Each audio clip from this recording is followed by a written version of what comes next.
शातिर अपराधी पप्पू शर्मा, जो पुलिस के शिकंजे से बचने के लिए अपनी मौत का नाटक कर छिपता फिर रहा था, आखिरकार पुलिस के हत्थे चढ़ गया। इस पर 2 लाख का इनाम घोषित था। अमिताभ रंजन और पप्पू शर्मा है, इन पर 2 लाख का पुरस्कार घोषित था। चर्चा थी कि 3 साल पहले कुख्यात अपराधी पप्पू शर्मा की मौत हो गई है,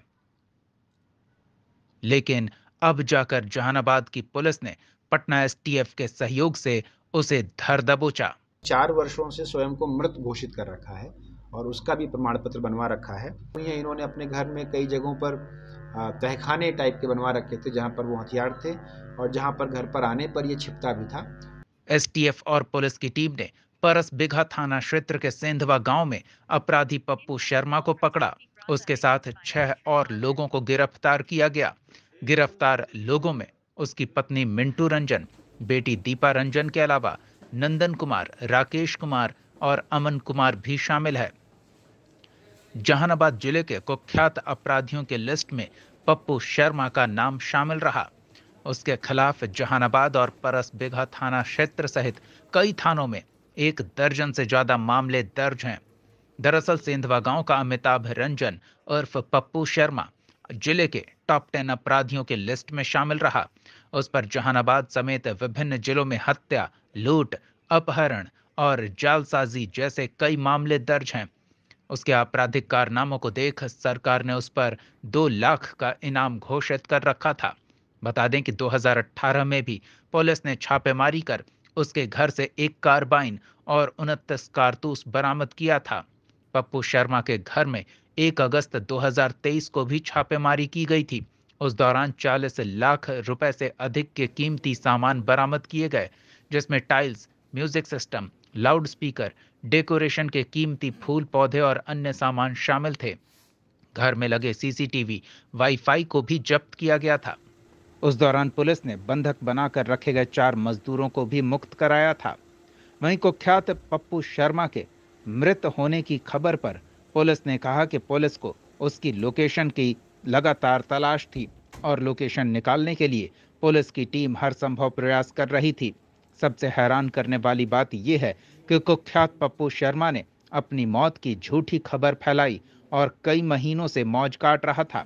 यहां तक कि गांव में उसके नाम पर मृत्यु भोज भी हो गया था। जानकारी के मुताबिक कोरोना काल में सेंधवा गांव निवासी कुख्यात पप्पू शर्मा के मौत की खबर आई थी। गांव में उसके नाम का विधिवत भोज भी कराया गया था। उस समय कहा गया था कि कोविड के कारण उसकी मौत हो गई, इस कारण उसका दाह संस्कार भी उधर ही कर दिया गया। हालांकि ये खबर झूठ निकली। मौत की झूठी खबर फैलाने के बाद पप्पू शर्मा पुलिस से छिपकर अपना नेटवर्क चला रहा था। गुरुवार को जहानाबाद एसपी अमरिंदर प्रताप सिंह ने प्रेस कॉन्फ्रेंस कर बताया कि पप्पू शर्मा के कई आपराधिक मामले हैं, जिसमें पिछले 4 साल से जहानाबाद पुलिस के साथ साथ एसटीएफ की टीम भी उसकी तलाश में जुटी थी। फिल्मी स्टाइल में अपराध करने के साथ ही रहन सहन भी उसका फिल्मी था। घर में कई तहखाने भी बनाए हुए थे। पुलिस ने 10 घंटे तक उसके घर को खंगाला। सर्च ऑपरेशन में 1 पिस्टल, 1 रेगुलर राइफल, 56 जिंदा कारतूस, 5 वॉकी टॉकी, 1 लैपटॉप और कई आपत्तिजनक सामग्री बरामद की गई है। पुलिस आगे की कार्रवाई में जुटी हुई है। जहानाबाद न्यूज के लिए मुकेश की रिपोर्ट। हम लोगों को सूचना प्राप्त हुई थी कि जो एक कुख्यात अपराधकर्मी हैं पप्पू शर्मा उर्फ अमिताभ रंजन, सेंधवा गांव के रहने वाले हैं।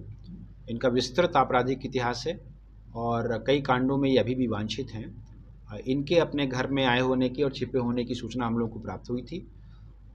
उसमें एसटीएफ, जहानाबाद पुलिस की संयुक्त छापेमारी की गई है। जहानाबाद पुलिस की टीम की तरफ से अनुमंडल पुलिस पदाधिकारी सदर, डीआईओ जो हमारे प्रभारी हैं, टाउन एसएचओ, परस बिघा एसएचओ जिनके एरिया में कार्रवाई हुई है, सभी लोग यहाँ उपस्थित हैं और इन लोगों ने एक बड़ा ऑपरेशन चलाया और लगभग 10 घंटे से ऊपर सर्च अभियान किया है और उस अभियान के परिणाम स्वरूप जो पप्पू शर्मा हैं इनकी गिरफ्तारी हुई है, उनके कुछ सहयोगियों की गिरफ्तारी हुई है, उनके घर के सदस्यों की भी गिरफ्तारी हुई है। और सबसे इम्पॉर्टेंट फैक्ट ये है कि ये पप्पू शर्मा पिछले काफ़ी समय से विस्तृत आपराधिक इतिहास के बाद ठगी का भी काम कर रहे थे और इन्होंने लगभग 4 वर्षों से स्वयं को मृत घोषित कर रखा है और उसका भी प्रमाण पत्र बनवा रखा है, जिससे हम लोगों को भी बहुत सारी न्यायिक प्रक्रियाओं में बाधाओं का सामना करना पड़ रहा था। इनका लगभग 2011 से लेकर 2023 तक का विस्तृत आपराधिक इतिहास अभी तक हम लोगों को प्राप्त हुआ है, जिसमें परसबिघा थाना के अधिकांश कांड हैं, 115, 11, 8, 13 से लेकर लगभग 2021 तक के कांड हैं, और जहानाबाद टाउन थाना का भी कांड इनके ऊपर पूर्व में दर्ज है। 3 कांड ऐसे हैं जो परसबिघा 19-20, परसबिघा 12-21 और परसबिघा 48-21, जिनमें अभी भी ये वांछित चल रहे हैं। हम लोगों की प्राप्त जानकारी के अनुसार कुछ अन्य प्रदेशों में, विशेष तौर पर झारखंड में, कुछ न्यायिक जो है प्रोसेस इन लोगों पर इशू हुए थे इन पर, जो इनके मृत सर्टिफिकेट दिखाने की वजह से जिनका एग्जीक्यूशन नहीं हो पा रहा था, उसके संबंध में भी हम लोग सूचना एकत्रित कर रहे हैं। इस पूरे अभियान में हम लोगों ने 6 गिरफ्तारियां की हैं अभी तक, जिनमें ये जो मुख्य अभियुक्त हैं अमिताभ रंजन और पप्पू शर्मा, इनके अतिरिक्त नंदन कुमार, राकेश कुमार, अमन कुमार और 2 महिलाएं हैं, मिंटू रंजन पिता अमिताभ रंजन, दीपा रंजन, मिंटू रंजन पति अमिताभ रंजन और दीपा रंजन पिता अमिताभ रंजन। इन लोगों को भी गिरफ्तार किया गया है। जो बरामदगी है इनके घर से, वो एक देशी पिस्टल, 56 जिंदा कारतूस, जिसमें पिस्टल के भी कारतूस हैं, .315 बोर के भी कारतूस हैं, एक रेगुलर राइफ़ल है, जिसको हम लोग ये पता लगाने का प्रयास कर रहे हैं कि वो राइफ़ल कहाँ से चोरी हुई या उसका क्या इतिहास रहा है, जिसके आधार पर हम लोग अग्रिम कार्रवाई करेंगे। इसके अतिरिक्त वॉकी टॉकी, चार्जर, एक लैपटॉप, मोबाइल, जो इनका मृत्यु का जाली प्रमाण पत्र है वो भी मूल प्रमाण पत्र प्राप्त किया गया है, और इनके घर में लगभग लाखों की ऐसी संपत्ति भी हम लोगों को देखने को मिली है, जो किसी न किसी ठगी के फलस्वरूप इन्होंने मंगाई होगी, परंतु उनके संबंध में कोई कांड अभी तक हम लोगों के सामने नहीं आए हैं।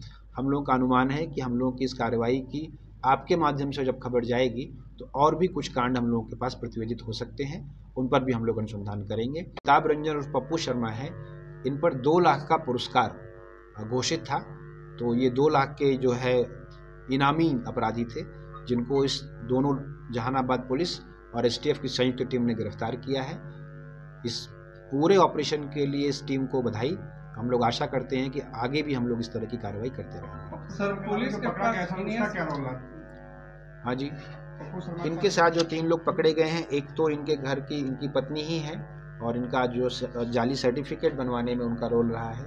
जो हथियार जब्ती हुई हैं, इन्होंने अपने घर में कई जगहों पर तहखाने टाइप के बनवा रखे थे, जहाँ पर वो हथियार थे और जहाँ पर घर पर आने पर ये छिपता भी था। बाकी जो 3 लोग हैं, वो व्हीकल से जो कन्वेंस होता है, इनके यहाँ सामान लाना ले जाना, इनको घर लाना ले जाना, इन सब चीज़ों की गतिविधियों में संलिप्त रहे थे। सर, हीनियस क्राइम कितने थे जो इन पर दर्ज थे पुलिस के पास? देखिए, पुराना जो हीनियस ऑफेंस है वो आर्म्स एक्ट के केसेस हैं, अटेम्प्ट टू मर्डर के केसेस हैं जो 2011 से लेकर, और मर्डर केस भी है 2023 तक है। इधर के जो मैंने बोला कि जो कांड है वो ठगी से ज़्यादा संबंधित है, और ऐसे कांडों की संभावना ज़्यादा है आगे। तो जो इनका बैकग्राउंड है पिछले 10 वर्षों का, विशेष तौर पर 2020 तक का, वो हीनियस ऑफेंसेस से जुड़ा हुआ है। इधर किसी से रैंसम वगैरह भी मांग रहा था क्या सर? इस तरह की सूचनाएं आई हैं कि चूंकि लोकल लोग इनकी गतिविधियों या इनके नाम से परिचित रहे होंगे, तो बाहरी लोगों को ये किसी न किसी नाम पर ऑफर देके सामान मंगवाते थे, और जब वो लोग अपने पैसे की डिमांड करते थे तो उसको धमकी देकर यहाँ से भगा देते थे। कुछ हम लोगों को अभी इनसे जो कहानी मालूम चली है, उसके आधार पर इन्होंने नेपाल में काठमांडू का जिक्र किया, कोलकाता का भी एक बार जिक्र सामने आया था, बट ये वेरीफाइड नहीं है। जब ये वेरीफाइड नहीं है तो इसके बारे में पुष्ट रूप से हम लोग कुछ नहीं कह सकते हैं, लेकिन ये समय समय पर आते रहे होंगे, और इनके घर में कई तहखाने इन्होंने बना रखे हैं, जो अगर प्रॉपर सर्च नहीं किया रहा है तो उनका पता चलना मुश्किल है। गिरफ्तारी कहाँ से हुई? गिरफ्तारी इनकी घर से ही हुई है। घर के अंदर जो तहखाना है उसी में छिपे हुए थे, तो इन लोगों ने प्रॉपर सर्च किया तब इनकी गिरफ्तारी वहाँ से। बाकी टॉकी का क्या?